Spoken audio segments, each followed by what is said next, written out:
Okay, let's try out another problem. Once again, converging diverging nozzle. We're saying it's isentropic, which is great, but I have two cases. So case one, it's supersonic at the exit. Okay, that's pretty normal. We just dealt with that. But case two, it's subsonic everywhere but the throat.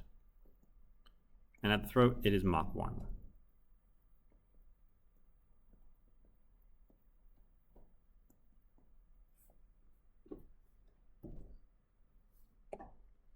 So this one, trying to find out what I want to know. I want to know what the pressure, temperature, and Mach number are at the exit for both cases.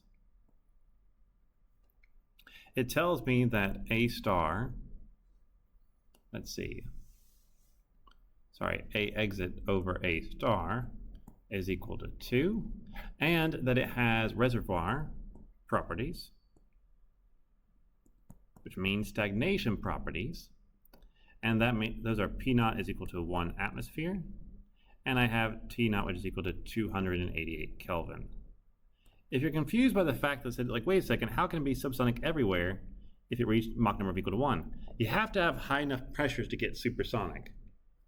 I can't, if my pressure is not great enough, it will just drop back down again to subsonic after the throat. You have to have high enough pressures to actually make it go supersonic, even in a converging diverging nozzle, even if it's isentropic.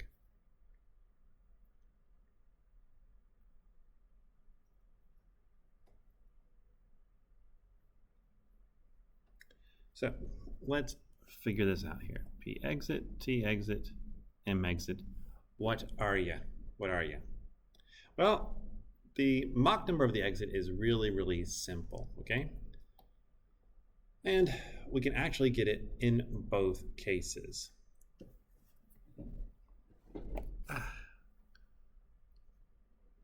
So we'll do it for supersonic first, one right here, and then we'll grab it for subsonic case over here. So this is super, and this is sub. Okay.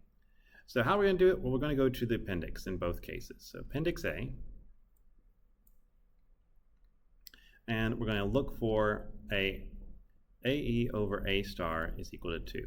And just remember, this happens in two places. So let's go find it.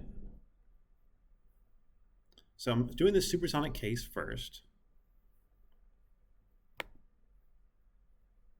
I go up here, keep on going. Right around there, that's pretty close. And so that is an A over A star of 2. So if we go all the way over here, I get that it's 2.2. Okay, my Mach number is 2.2. And once again, I'm going to need my pressure and my temperature ratios as well for this, and I'll give them to you next thing. So it tells me my Mach number is 2.2, but I want to show you that I could see this same ratio earlier. So I'm going to jump back. And right around here, once again, just picking the closest one, I also find that I can get an area to throat ratio of 2 with a Mach number of 0.3. Okay, so both of those work. It's just in one case, I had a pressure that was great enough that I could expand it and make it supersonic. In another case, I couldn't. So you have to know what's going on there. Because for these tables, it doesn't matter what direction the flow is going, it just cares about the area to throat relationship. And I can be taking the area of the inlet to the throat or the area of the exit of the throat.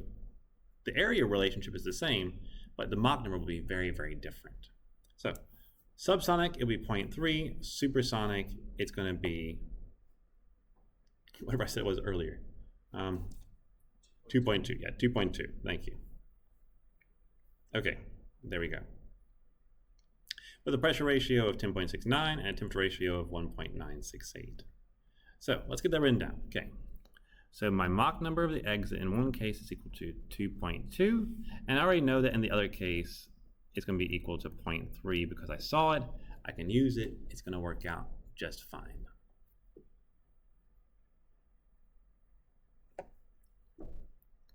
For everything else, I'm really just pulling out these same values I got from beforehand.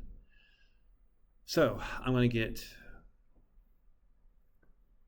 P naught over P, this is just coming from the tables, is 10.69, and T naught over T is equal to 1.968. Over here, same exact thing, but this is for a Mach number of 0.3, and it would be equal to 1.064, and T naught over TE is equal to 1.018. So you can see in this case, on the subsonic case, my stagnation properties are not really changing all that much, which makes sense because this is borderline incompressible. Remember Mach number of 0.3? Borderline incompressible. And if we're incompressible, then if we're incompressible, then our whole density naught over density should be around about 1. And these would make it around about 1. Okay, with that, I can then solve for everything else. So I get that my P exit is going to be equal to P exit over P naught times P naught, which will be equal to 1 over 10.69 times 1 atmosphere. And T exit is going to be equal to T exit over T naught times T naught, which will be equal to 1 over 1.968 times our temperature of 288 Kelvin. So that gives me pressures of 0.0935 atmospheres and a temperature of 146 Kelvin. And I do the exact same steps on the other side, so I'm just going to give you the numbers over here. And so I would have a pressure of 0.94 atmospheres and a temperature of 282.9 Kelvin. So you can see in the second case,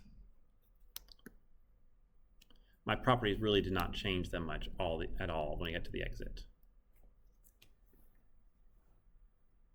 And that is it. We did it for both the subsonic and the supersonic cases.